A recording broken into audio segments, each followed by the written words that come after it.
This podcast is part of the Pull Up a Chair podcast network. Let's build community through connection, conversation, and collaboration.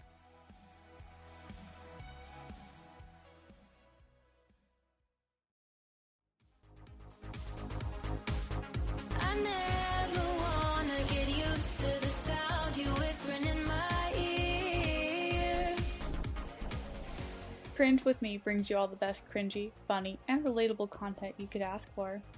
From the best of Reddit to the most outrageous advice columns, Ryan and V have a grand story to tell you. Check us out every Wednesday, your favorite podcast directory, and by the end, you'll cringe with me. Welcome to the end of 2022. Yeah, this is going to conclude our year in review series. Yes, and the next episode, the first week of January, it'll be a fresh everything. Yep. All the slates erased. This Yes. tie year is not going to be tied anymore. And we'll see if we can get an actual winner next year. That's the goal. That's the life goal. Although maybe we'll decide an extra bonus. Maybe the tiebreaker will be whoever wins the most special categories. Oh, I see. Okay. We can do that. So today we've broken down the episodes from the winners, the honorable mentions, as well as an extra category, into subcategories to vote on what you think the best ones are in these categories. Categories are relationships, Bad parents, weddings, junk drawer, and least cringy. which is very heartwarming. We'll end on that note. Yeah, we're going to end on that. But let's start. Some of these episodes we've talked about in the last two, so we may not describe them in very much detail, but we're just going to kind of break down what's in what. So in the relationships category, the first one we have is you can have my baby when you pry them from my cold dead fingers. Which we did talk about in the honorable mentions. That was a winner. That was a winner. Yeah. Which I see why. Yeah. So this is the one where this is the pregnant child getting passed on to new parents without the mothers. No. Mm-hmm. Next one is, what do you do with tampons when I'm not looking? Which was another winner, Yes. and it was about a dude that did not know how tampons work. Yes. Yeah, that one was fun. The next one is cheating is a vicious cycle. Which is yet another winner. Most of the relationship categories are actual winners. And then the next one is engaged to a red flag. We talked about this one in some detail in some of Yeah. our last episodes. Which I am sure is in the running for best overall. I think it's probably in the running. It's definitely in the running for best overall. So now, but the other four in this category are from our honorable mentions. So stalking, or just a little background. God, this episode. Yeah, this is the one where someone probably from a wealthy family thinks it's normal to background check your spouse. And their families and their friends. Just, Just casual background checks of everybody. No biggie. And hey, I'm not going to knock the paranoid people out there, but definitely that was an interesting one. Following that is Dear Abby, my neighbor is cheating with my married lover. This is one of my favorites, and I'm still surprised this wasn't a winner, but this one is the one where the woman is sleeping with a man who's married, and then she gets very jealous when he starts sleeping with her neighbor who's also married. And it threatens to out everybody and blow the entire thing up. Apparently, the really caveat here, though, is they've been cheating for 30 years. Yes. They've been cheating longer than most marriages. So bad. It's so bad. It's pretty bad. Next one is blindsided divorce with no explanation. This is the one I think we butted heads the Yes, most. this is like the best example of us arguing on the internet. Mm-hmm. And the episode ran so long because neither of us was going to back down to the other. No, that was a value fight. Yes. For sure. And in the honorable mentions episode, we almost got into it again. So we won't today. We did. We won't. We will overcome our own emotions. Yes. The last one is, I'm not cheating, you're cheating. So this was one that we liked because this is the one where as a woman who'd been married for like 18 years. Her husband cheated on her a few years into their marriage, but they stayed together. Now she's like the sole provider. She's got a new baby, and the husband is partying and going out and not being a very good, stay-at-home parent, let alone bringing in any money. And then he starts accusing her of cheating because she's working longer hours at her new job. So it was one of those that we didn't really remember until we went back through and we're like, wait, this was a really good one. How did we forget? Yeah. So those are the candidates for the relationships category. So you'll need to vote in that category. Our next category, bad parents. Did you just give me an eating disorder? Okay, we talked about that one Yeah. in the winners. It's another classic. Bad parents teaching their child to be super self-conscious about their body. And doing an excellent job at it, too. Oh, yeah. Also, some very, very creepy secret police stuff that I feel like the KGB could have learned some lessons from these Probably. or maybe the parents are ex-KGB. Who knows? Who knows? Next one is Husband Lies, Mother-in-Law Stowed. This is one of my personal favorites, where the husband just straight up lies to his wife and tries to sneak his mom onto a vacation that's meant for the two of them. Yeah. Which is terrible in so many ways. So Just bad. so many. Cock blocked from a widowed mother-in-law, which is one of my personal favorites as well. And another winner. And another winner, OP's mother-in-law moves in because her husband unfortunately passed away, and then actively tries to sabotage their intimate time. Yeah, it's not fun. It's a lot of fun. And then the last one in Bad Parents, and likely the winner, What Are You Doing, Stepdad? Which the title just fits so perfectly. It's awful that we found this episode right during this trend of that particular meme, and so it's the worst thing ever posted on the internet, and that's why we labeled it as such. Yes. We're going to warn you about incest, emotional manipulation. Yep. Just all of it. Just So- all of it.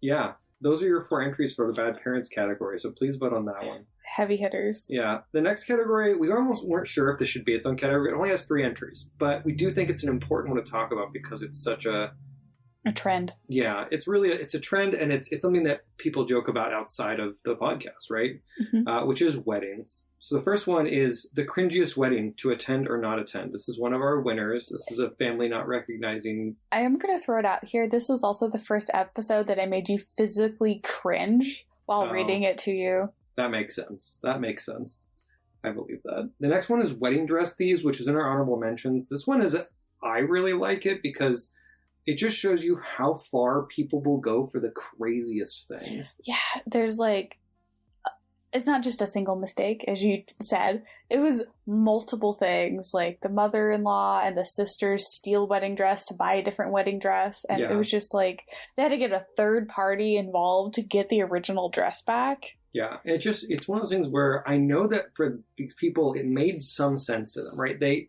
didn't do this on a whim. It wasn't an impulse. This No. was a series of decisions. So they obviously rationalized it to themselves.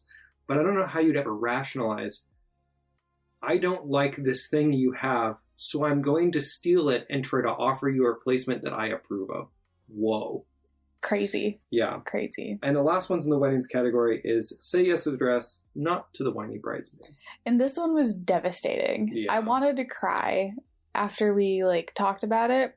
So OP had a very sentimental dress from her deceased mother, and it was her mother's wedding dress, and it was her wedding day.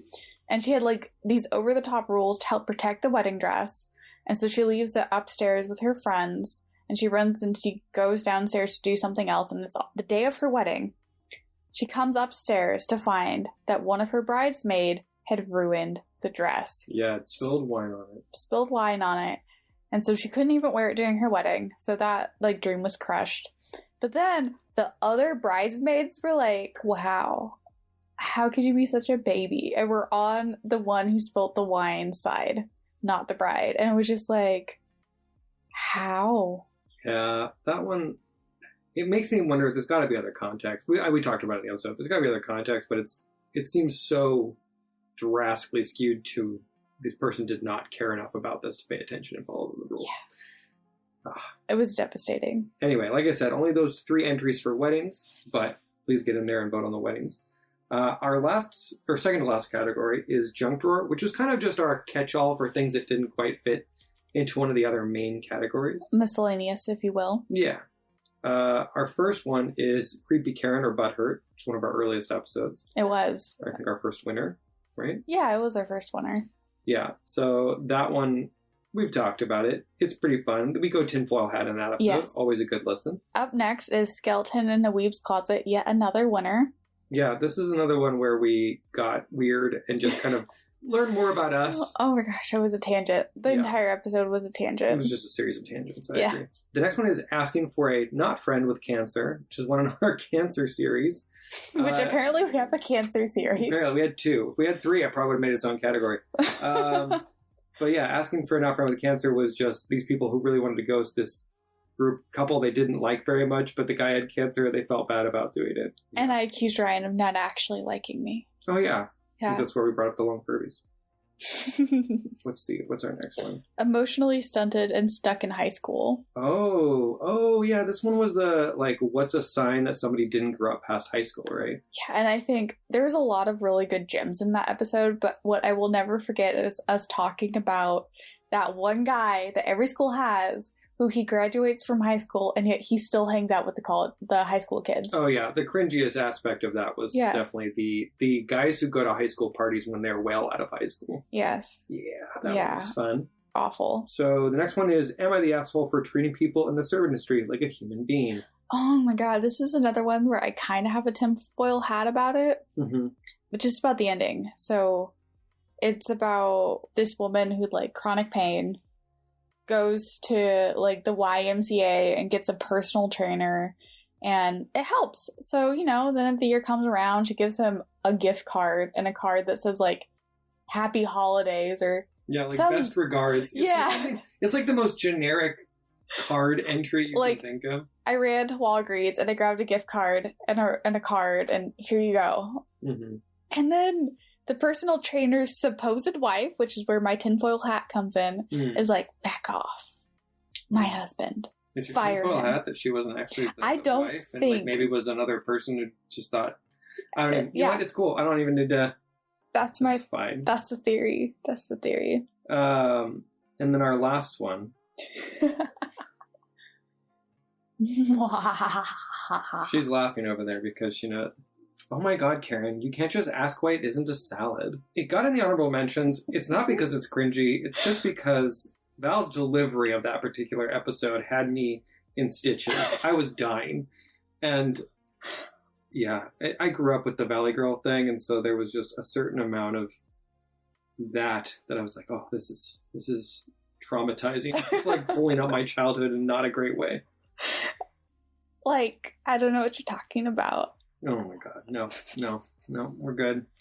Anyway, those are our entries for the junk drawer. Got 6 of them. So please give us your vote, and like, oh my god, I can't wait to see like who you choose.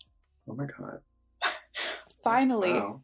Our last category. Yeah, so these are episodes we have not talked about in any of them because they're not cringy. No, they're not. They're not honorable mentions. Most of them are wholesome too, which is nice. Which is funny because it makes me wonder, we have 5 entries. We do. For least cringy. And if we have 5 entries, does that mean 5 individual times we just thought something was cringier than it actually was? Or did we? Absolutely. I think we just misjudged. There's one of these on here that was mine. And as soon as I finished talking about it, I was like, wow, I wish we had time to record a different episode because I don't think this is worthy of our podcast, but too bad. Yeah, hey. This is what you get. Well, hey, and it just means that we get to have this least cringy category, the wholesome category as it was. So the first one in the least cringy category is TV cheating done right. Is it okay to watch shows without the other when they've been slacking on it? Which is the biggest mouthful of a title. I don't think that was the title. I think that was... Oh, that was your description of it. That was the description. That was the description of it. Well, there you guys go. Now I'm being cringy. Misreading our notes. Ah, yeah. Well, it's okay. So yeah, it is about whether it's okay to watch shows without your significant other when they have been slacking on it, which we get our own personal opinions about it. I agreed with the author. I think they're fine. I was like, if you ask a certain amount of times, you can just be like, all right, I'm going to watch this without you now because you're clearly not interested in watching it. Yeah. I mean, kind of a relationship thing, but definitely not a deal breaker. It's not, what are you doing, stepdad? No. Watching this TV show without me. We don't. Please no. I can't. It's like every time I think about it, it just makes it worse somehow. Just know that girl's out there somewhere living her life. I hope. I just mean, like, I hope she's doing okay. That's pretty traumatizing. Oh my It's not something you get over. Oh, therapy. Lots of therapy. All right, let's move on to another semi-wholesome one. Mm-hmm. Roommate's girlfriend is the Flash. So in this one, guy comes home at an unexpected time. I think he's in like med school or something, so Yeah. he keeps really odd hours, but very consistent and long hours. Very rarely home. Comes home at an unexpected time and sees his roommate's girlfriend naked in the kitchen, like just buck naked in the kitchen, Getting milk, if my memory serves me getting right. milk. But the whole thing was like, then the roommate got mad at him for like, why didn't you tell us you were coming home? He's like, I live here. This is my home too. And she's naked in the public space, which is not my fault, not my problem. It's one of those things where it's like, this is a very normal roommate disagreement to, I think, run into something like along these lines about the use of personal space and where you can be. But I don't think it's very cringy. I mean, yeah, you're not wrong. Oh God, the next episode. I can't even bring myself to. Oh, Ryan, you'll have to do it. Okay, so this one hit a bunch of emotional notes for me too. Should I date others while wife is bedridden with severe dementia? Okay, so this one is about a man who, he's an older man. Mm-hmm. His wife is slowly dying a horrible death of dementia. Yeah, she's in a care home. She doesn't remember him. He And still visits her and makes sure that she's doing okay. yes, he still visits her despite the fact she doesn't know who he is anymore. And he was kind of asking for advice on whether it's okay for him to start dating again because he's interested in people and is lonely. And But he's not planning on divorcing her because then she wouldn't be able to stay in the care home. right. And there's also, like, he was very clear that when he went on these dates, or if he was going on dates, he'd be very upfront about the situation. Like, explaining very clearly what everything is and what his situation is. And it was just so sad. Yeah. It's one of those things where it's like, wow, this is heartbreaking. And it's like, even though by the letter of the law, this would be considered, adultery? Yeah. Right? Is it? Because, like, I just don't think so. Like, I look at this and I'm like, my heart melts for this person who's doing what they can to deal with the situation that is so clearly awful. It's so sad. Yeah. All right, let's move on to something a little bit more lighthearted, like incest. This is the episode, actually, where we reread it and I was like, I feel like it kind of clickbaited you guys. Oh, yeah. The episode, it's a little clickbaity. The episode title is Incest is Sometimes Okay, which apparently incest is sometimes okay. Yeah, this was an interesting one because, your first instinct is, no, it's not. But this was a story about two kids who were blood related. They were brother and sister, but had both been adopted out to different families. Had never known anything about each other. Yeah, they were like adopted at birth. Yeah. So they never knew each other. They never knew anything else. They met as adults. Met as adults, and then began dating, and then later found out that they were related. Yeah. And the kind of debate was like, ooh, should they immediately stop dating? She was on the fence, but was leaning towards that they shouldn't because they had decided they did not want kids. Yes. And so one of the reasons, and this is probably not surprising to people, incest is actually something that was very common historically. Which definitely look at the royal families. Yeah, royal families, you see a lot of it. And just, when communities were smaller, it was a thing. Like, what are you going to do? Yeah, it's you don't reproduce or you reproduce with your cousin, right? And it's like, it's not great. No one wants this. But the reason that incest was outlawed and the reason it's spoken of negatively is because of the effects it has on the children, right? Because of the genetic defects that get passed on when blood relatives, especially close blood relatives like first cousins and siblings. Or parent and child. Okay, let's not go into that one, but yes. There's... So the reason that it's outlawed is because of the genetic dangers and health problems that kind of rise out of it and be passed on. It's not actually for like a moral reason because it was actually, there's a lot of it in the Bible, it wasn't for a moral reason, it was because of a health reason. Let's not have the Bible be our standard of morality, please. I would like not to be stoned to death. No. I'm not saying the Bible is a standard of morality, but I'm saying when we think of most laws that are based on a moral basis, that moral basis tends to come from religion. Which... I'm not saying that's good. No, it just is. We're not going to dig into those. Yeah, roots. it just I'm is. Just saying. So it wasn't. It's like the same thing that where the Torah says not to eat shellfish. It's because it made people sick. Yeah. They didn't know how to cook it properly. It made people sick, and so they're like, "This is gross. Don't eat it." And they put it in their religious text as a rule to live by, but it's not because of ethical reasons, because of health reasons. And incest is the same way.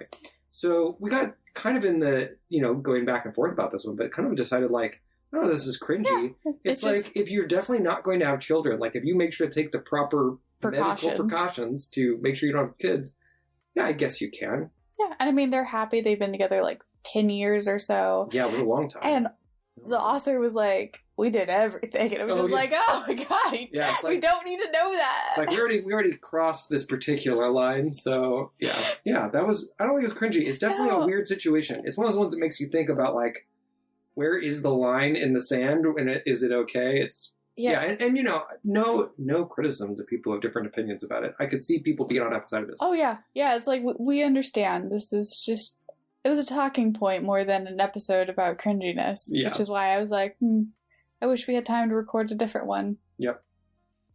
So our last one. Yeah, which was your episode. Mm-hmm.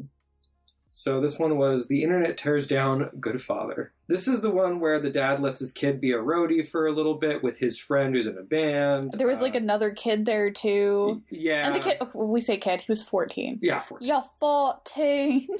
High schooler.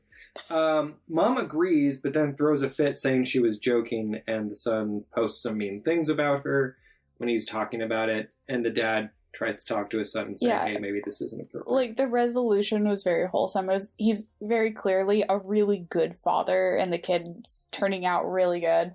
The mother, there's some issues going on there, but nothing, like, groundbreaking. Yeah. It's not like some of the other horrible family episodes. Yeah, it wasn't even that, like, the mom wasn't being a good mom. It was the mom, I think, was the primary provider and worked long hours. Yeah, there was, so it was kind of, you know, it was just a gender swap of the traditional or more common archetype where one parent is absent a lot and maybe is a little more out of touch with what's going on in the kid's life, and the other parents try and do their best to, like, raise them with, you know, morals and ethics and allow them some freedom. And so to me it felt like the same communication thing we've seen in sitcoms for the last 30 years. We just swapped the genders is what happened. Yeah, and nothing that they can't work through very easily. Nothing is huge. But what was the most interesting part of this episode was the people tearing down this amazing father who, if the dad from this thing ever hears this episode, please be my father. I'll call you daddy. Okay, see, you made it wholesome and then you made it weird again. You can't push all the buttons, Val. Yes, I can. Watch me do it. I'll smack him all. Like a child in the keyboard. Anyway. So, yeah, it's... Your face. One day we'll have, like, a video recording of what we do with these episodes. Your face is the best part of this, and nobody gets to see it but me. Yeah. So anyway, those are our 5 episodes. For the least cringy category, please vote on one of those. Everyone, and remember, this one you're voting on what you think is the least cringy. Yes. The other ones is what you think the cringiest. This one is what is the least cringy episode we have done. And at that, guys, we will see you next year. We're super excited to bring more uncomfortableness into your lifetime. Yeah. There will be some cringing in January. See you next year, guys. Bye. Goodbye. Connect with us. Follow us on social media. Twitter, Facebook, YouTube, Instagram, at Cringe With Me. Everything is linked in the description of this podcast. Cringe With Me podcast is a production of Pull Up the Chair Foundation. All opinions in this podcast belong to the host and do not necessarily reflect the views of the Pull Up a Chair podcast network. I never wanna get used to the sound you whispering in my ear.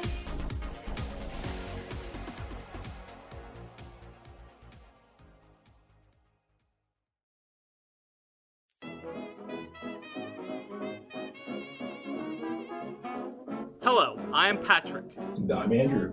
And I'm Christian. And I'm Allie. And we are Rad Theater, a podcast where a bunch of friends play role-playing games and share a single brain cell, and the GM doesn't always have it. Oh, and it's theater spelled the correct way, Theatre.